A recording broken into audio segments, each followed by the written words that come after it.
YouTube. So right now I'm doing a ranking of a bunch of different openings. It's only going to be part one. It's going to take a while to get through this. And today we're actually joined by a guest. Guest, please speak.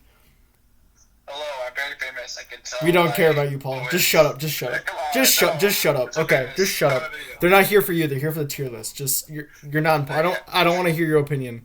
Okay, so first off, This is gonna be shut like, up. I didn't know if it was this true. Just. So first off, we are starting out with the Accelerated Dragon. So the Accelerated Dragon goes with the moves. Oh wait, shoot. Okay. The Accelerated Dragon goes with moves E4, C5, the Sicilian Defense, Knight F3, Knight C6, take D4, C takes, and G6, the Accelerated Dragon. So this is actually one of the first openings I taught Paul, and you still play it nowadays. So I think you're more at liberty to talk about this one. So go ahead. Okay, so basically the plan is that you're gonna pink out your bishop and castle pretty quickly early on. Okay. But that's what it's. And then get a quick attack onto the queen side where the king is supposed to castle. It's a very attacking opening. I feel like if you like attacking, you would extremely like this opening. Yeah. I think Owen taught me this for me to get better at attacking. No, it's true. That's why I tied you to it. So I think personally it's a really good opening. I mean, it's literally played at levels from like 800 all the way to Super Grandmaster. Like, it's super respected, super well known. However, may I bring in one opinion about why I'm going to rank it, at least personally? So Sure, go ahead. I would rank this opening as on our tier list legendary because as you can see, because it's just such a well-renowned opening. However, there is one detail, which is that unlike the regular dragon, where black goes d6 and it's a lot slower of development, what happens in the accelerated dragon is that this allows white to the Moroxy bind. It absolutely lasers the center. It prevents a lot of counterplay, and honestly, playing this as black, the fact that you're allowing white to play the Moroxy bind, and that just makes life really annoying. I have to put it a tier down, but I'd be curious to hear your thoughts. Yeah, I faced it a few times. I don't know if I get a good enough attack to even see why it's bad because I'm still not that good at attacking. So I feel like it just stops a lot of plans. But I don't know. Yeah, no, it just completely changes the course of the game. It's a bind of the position. So now, where would you put it? That is the question. Where would you put it on here? I also agree with Unbreakable or the second one. Unbreakable? Yeah. Okay. Yeah. Pretty reasonable. Next up, the advanced Caro Kann. This should go quickly because neither of us are Caro Kann players. And only one of us is an E4. Actually, neither of us are E4 players. Okay. The Caro Kann, C6, D4, D5, and the advance. So I'll take on the theory explaining here for the ones that you don't know as well. That's going there, I'm pretty sure. Correct. So the advanced Caro Kann, we're talking about it from the white side because you're choosing to play it. It's one of the most well-respected openings. It is probably the way to combat the Caro Kann. I used to play F3, the fantasy, which I had a ton of fun with, and so that's why I don't like playing the Caro Kann as black because the fantasy it's so much fun as white. But the advance, two main replies are this and this. Extremely theoretical, extremely renowned. I don't think anyone's going to disagree when I say it's legendary. Like, it is the way to play against the Caro Kann at the master level at the very least. So Yeah. There isn't really much else to say about it. no, I don't know. Besides, you don't really have an opinion, so. Oh, but next one. Guess what? Another one for me. The advanced French, as someone who is a French player. I used to be. Okay, well then. I've been it for years now, so like. That's fair. Well, okay, let's talk about it then. Give your thoughts on the advanced French. I want to hear you first. I mean, it goes into our main plans with going there and then going for a queenside attack with going for this pawn and then just attacking with everything. It's just, I feel like it goes into our plan. I feel like it's better for us as black, not for. Oh wait, this isn't for white. Shoot, yeah. Yeah, I would agree. I think that it plays a bit too much into the French. Where we're like us as French players, we want a closed position so we can spend the whole time breaking at your center. The advance, it's super theoretical, at least at my level. Because usually we have to go queen b6 and this. Like I'll show an example of like a line. Usually I go like queen b6. Oh yeah, then it goes a3 push and everything comes over and then black usually castles queenside. And pretty much I think I completely agree with what you said. That was actually really, really well put together point. I think that it's kind of trash as white because it gives the French player what they want. Yeah, it's less played as a master levels, I'm pretty sure. Yeah. The main line, which is Knight yeah, exactly, the classical, which we'll get to in that one. I mean, I don't think there's any doubt of where that one's going. Okay, I'm going to have to put this one... This is going to be kind of controversial. I'm going to have to put it in really, bro. I'm going to have to put it, like, pretty low down. Like, really? You're really just giving them what they want? Like, I can't put it in legit because, honestly, my win rate against it is so high that... And I'm not even good at the game. It's just not good. Especially if you know it is black. Which you kind of have to because it's, like, the main line up until, like, 2000. So yeah, okay though. This next one, both of us have played it, and the Alapin Sicilian with the moves e4. We're really in a theme of e4 openings, huh? c5, the Sicilian, and c3. So, curious to hear your thoughts, Paul. I've never played as white, but I've played against as black. I don't know. Okay, well then, what are your thoughts of playing against it? I feel like it puts me into a uncomfortable position, but like. I'm not sure if I'm always playing against it correctly, but I can see the points just trying to crack up in the center with d4, and then after d5 or knight to f6. Not or f6. That's f6. Yeah, no, yeah, that's fair. I don't know our complete plan, but I usually just take what e takes d5 and queen takes d5, and I feel like I'm okay. Okay, enough. I'm showing the line you just said. Yeah, and then it goes like that, but I think you have to you go, you delay a move, and then... So, okay. I think that the only thing I can say of playing it is that considering that there is the open Sicilian, the closed Sicilian, Grand Prix attack, even a6... I mean A3, B3, the Smith Mora, even dumb stuff like the Rossalimo. As the very controversial Hans Niemann once said, when I saw my opponent had played C3 on the second move, I wanted to punch him in the face. That's actually from one of his recaps, because you're pretty much, at least at higher levels, just playing for a draw. Just taking the fun out of it, and but I think this will be swayed more because you recently play a Sicilian more. I played this as white and against as black, but I want to hear where you want to put it first. So, I mean, I don't think it's legendary. I don't think it's unbreakable. I don't know. I think legit might be a good place to put it, just because like it's a good way for like lower grade players to play against it. Like, yeah, no, I'm not gonna argue. You decide. I'm not gonna contest that one. Okay. I think that should probably be okay. Maybe really bro, but yeah, we're really filling up the tiers. Okay. This next one is again another E4 opening. Oh wow. And it is. There's so many ways to pronounce this. It's the Alekhines, the Alekhines, however you want to say it. It's knight f6. I'm going to talk about the theory of this one, then I want to hear your thoughts. Pretty much the point of it is similar of Grunfeld, which we'll talk about probably in like part 2 or 3.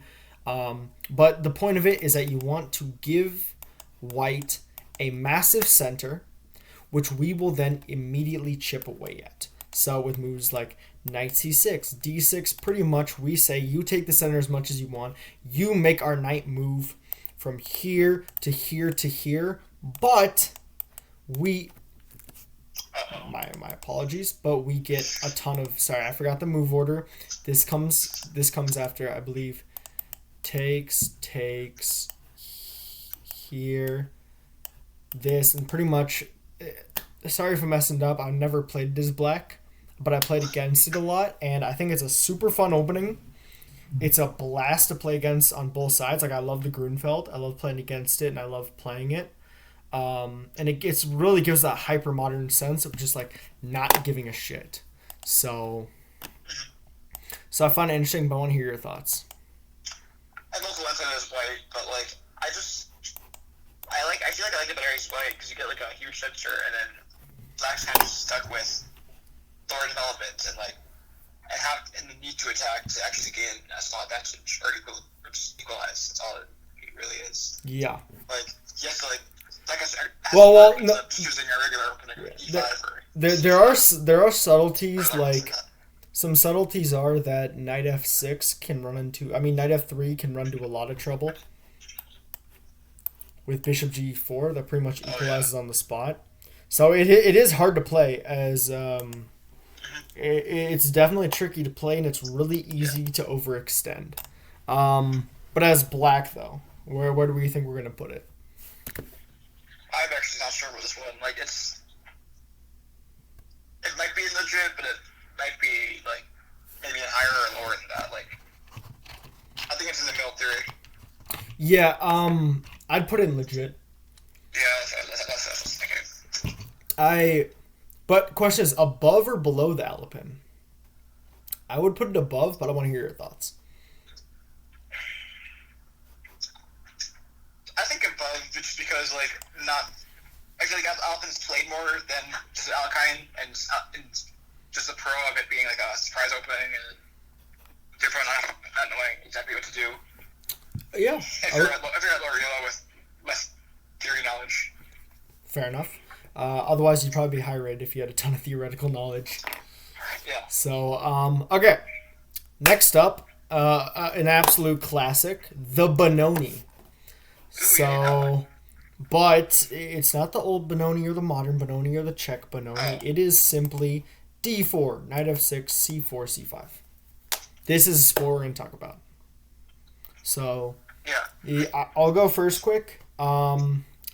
I think since it was one of Mikhail Tal's favorite openings is black, this modern Benoni, I've played it on both sides quite a bit.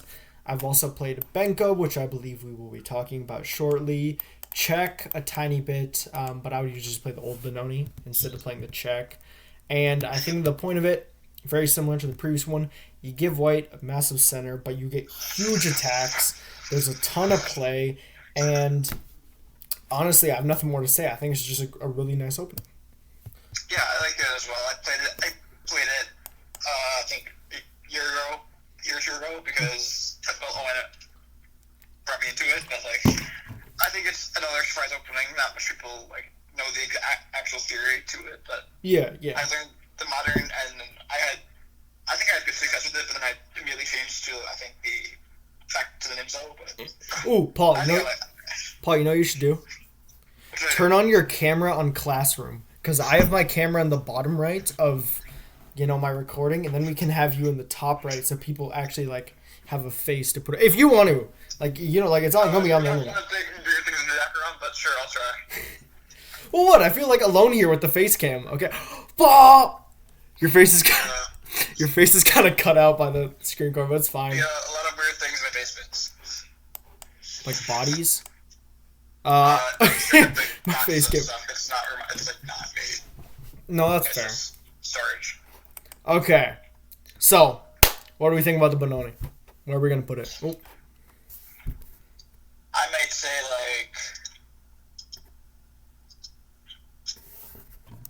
I'd say unbreakable. I think it's good enough that you play at higher levels and can actually stand a chance. Yeah. Yep, I completely agree. That's where I was going to put it. Next up, this is another one that both of us are very familiar with, the Berlin Defense. So, Paul, I'll let you play the moves because you know it pretty intimately. Not as black, but as white. Okay, so it goes with the Ray Lopez, but you go here. Most theoretical opening in chess. And then you play -6, which is... so then... All right, start the conversation.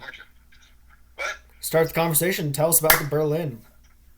Okay, so it mainly attacks his pawn. It just completely ignores all of what's happening over here, which is kind of what you do in Not exactly 2 years ago there, I'm pretty sure. I'm going to draw my arrows in different color than Paul. I'm going to draw my arrows in red. Paul's will be yellow. Okay, but, like, I think it's a very solid. You can immediately play for a draw with the Berlin draw. Like, show us the moves if you remember of the Berlin draw. You let me got. see. Do you remember? Don't use Explorer. No cheatsy I'm not beatsy. using Explorer. I'm just thinking because I'm stupid. Wait, no, this is right. Oh, you know what is that? Yeah, it is that. And then I go. What am I thinking? Okay, that'll help. That helps a lot.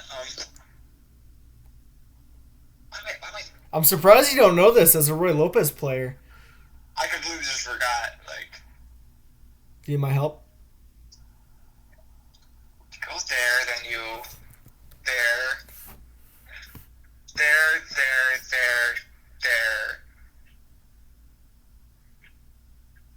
Did I go into the normal Berlin or like? No, I didn't. Not yet. I'm still here. We're getting a queen there. Passage here. Where it's kind of just no matter what, like it's just you just go back and forth. Yeah. Common draw in chess.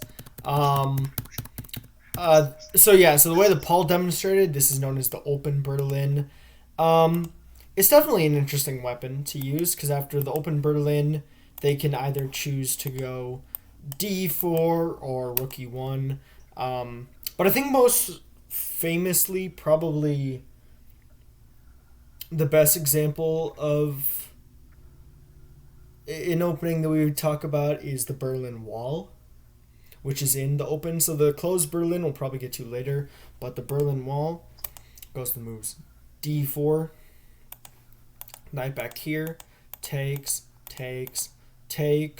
and then if I recall correctly, okay, that was where I drew my arrow to. My memory's correct. I'm not cheating using the Explorer. Knight f5, takes, and this is where, and the theory doesn't even start here. There's so many more moves. It's super flexible. White usually tries and goes on a kingside attack, and black sometimes feed and kettles one, both bishops, and you just get instantly into an endgame. And it's actually called the Berlin Wall because when I believe it was Kasparov who just broke it out in a world championship match and actually beat his opponent with it and surprised everyone. Or it might have been Kramnik. It was one of them, and then after that it was dubbed the Berlin Wall because it was dubbed as unbreakable, like a weapon against the Roy Lopez. So super heavily studied. The Berlin is so much theory. Yeah, because it's so much. Yeah, I mean, yeah, no, that's fair. But I mean, we'll probably talk a ton about Roy Lopez theory, and so I don't want to spend too much time here. So all right, where are we putting it? I want to hear you first because I have one for myself. Berlin, I think it's either legendary or breakable. Like it's studied so much, and it's like I think I probably put it legendary because like it's been studied and like it's played. It's just been proven that it's just can't get broken and just like. I'm gonna put it in legendary, 100% legendary. Probably the second most common reply against the Roy Lopez, the most theoretical opening ever, and it's excellent. So I put it below the advanced Caro Kann because there's better in the Roy Lopez on the black side. So we'll get to that. But next up, I don't need the Bongcloud. Legendary. All right, King E2, the legendary, the feared, the renowned the Bongcloud draw. It's like the Berlin Wall. It's the Bongcloud Wall. Simply incredible. So talking deep theoretical knowledge about the Bongcloud. Well, you know, white. Looking at the Explorer, it's all draw. Like you can't, like it just cannot be proven otherwise. Yes, it is indeed 100% drawn. You will draw 100% of the time. Okay, really controversial. I am not gonna put it in the bottom tier. Okay. It's obviously legendary. I'm gonna put shut up. I'm gonna put it in tricks only. I'm gonna put it in tricks only for one reason, which is that the psychological advantage of smoking a bong and moving your king to attack your enemy's whole armada is so like, imagine if you lose to that. Like, losing to the Bongcloud is so psychologically damaged, you're gonna need years of therapy minimum. And if you lose, like, and the person who's playing the Bongcloud, they lose, no one cares because they played the Bongcloud. So you're literally, it's like draw odds, but against an opening. Like, it's psychologically, it's just terrible. But it's psychologically difficult. And it's just funny. Next one I wonder how much you know about the Budapest Gambit. Another D4 one. If we go back. Forgot the theory. I think it's. Never mind. Oh yeah, I know the theory about it. I never face it. Like, it's rare. I've never played it, but I played against it a lot. It's just a gambit. I haven't played against it a lot either. It's sure. Pretty much, all of Black's play is going to revolve around pretty much winning this pawn back, targeting the weak king side. You're giving up a pawn for some really interesting play. There is quite a bit of theory, but at the end of the day, it is a gambit. And unlike the previous ones we talked about, I think it does reach equality eventually, but the positions always just favor white because, sure, black gets good development, white gets good development, but also at the end of the day, like, I'm not sure what black has to really offer for this way of playing above pretty much the same as white. Like, there's so many other ways to equalize, so many better ways, like the Nimzo,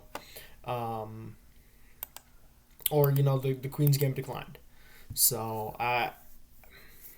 the Budapest is good. Sorry to any Budapest enjoyers out there, but I'm going to have to put it in probably really, bro. Yeah, I would agree. Like, definitely above the advanced French. That's just terrible. Who in 2024 is playing the advanced French, bro? Okay. Are like low elo. Okay, we're gonna play. We're gonna go over the French. I'm gonna face in advance. Oh yeah. They play into E4, G4. Mm-hmm. Okay, now we're gonna finish out the final 3 openings that start with the C. You know what all of these are. I'm sure you could name them all off. And starting off the Caro Kann. So, and we're gonna anger a lot of Gotham chess fans. So that's a pre-warning. The Caro Kann. There's a reason why I'm gonna put it lower, and I taught you it. It's really solid. I think that's what it is. But I think that's why I play it. But I feel like it's kind of like the Alekhines where you just get a good sensor, which does the good chip where at Spartan T5 push. Okay, no, that's fair. I mean, it's one of the main ways to play against E4.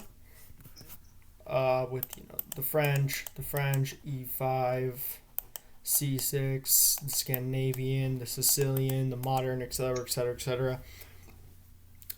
I'm gonna have to put it in unbreakable, simply because of weapons like the fantasy.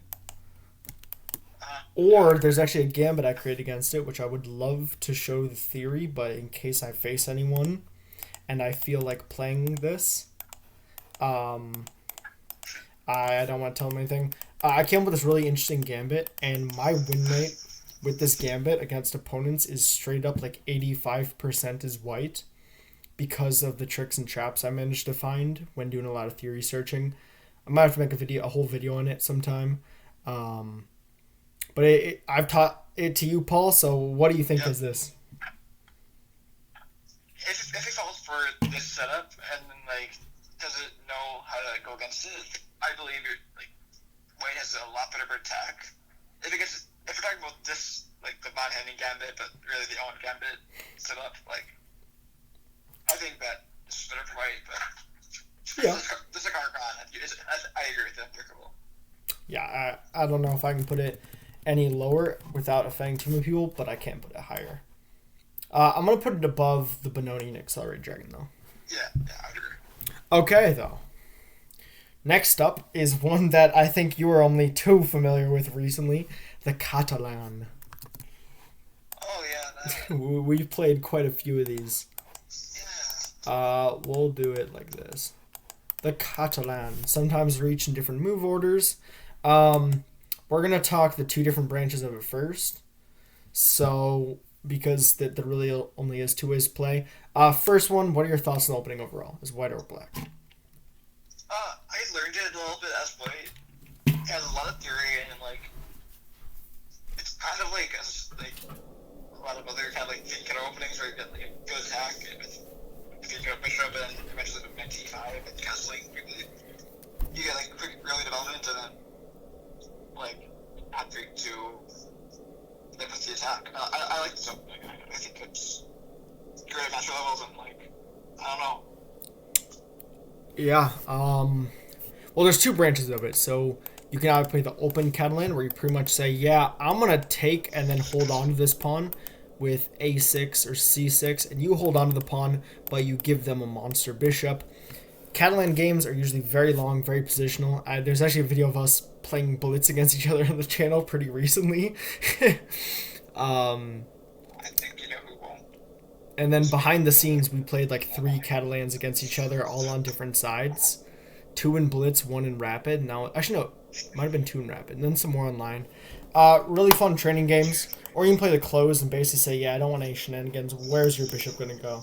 I have to put it in legendary. I don't know what to say, man. Yeah, it's played masters and it's just good all around. Oh, yeah, I love the Catalan. I'm a huge fan of it. And all right, we have reached the final one for today, for part 1. So, Nice. it's definitely a fun one. It is the closed Sicilian. I already touched upon it before, actually very early, but the closed Sicilian, a favorite of Hikaru and Gotham Chess, 2 very big YouTube names. Yeah. I mean, it gets you into a lot of positions that you don't see in the open, where everything is open. Like, Well, no shit. Why do you think it's called the closed? Yeah. That's probably why. I know. So, like, I just find it interesting. I don't really just... I didn't put much thought into the clothes, which probably should put some more, but... I mean... I don't really like basing it, but it's playable on both sides. I think it's incredible. It's a very good opening. Yeah. But considering the fact that the open Sicilian exists, can't put any higher. Usually the plans are to go here, castle, and then start a quick king set attack. Why'd you turn off camera? Is that turn camera? Yeah. My screen says it's on. I mean, I can turn on mine too.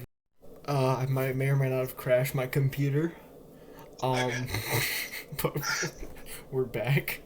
Got it figured out, and let's just get this over with because I don't want to put my computer under any more strain. Where do you rank it as white? Our whole tier list has been restarted. It's either legendary or unbreakable. Like it's you get a lot of attack, but like not as much. But like you can get attack with F4, but like also comparing it with the open, where you get like more, different, like a whole different position. I might have to say unbreakable, but like it's really close to legendary as well. I can see both ways. I'm trying to remember where I ranked everything. There's like this.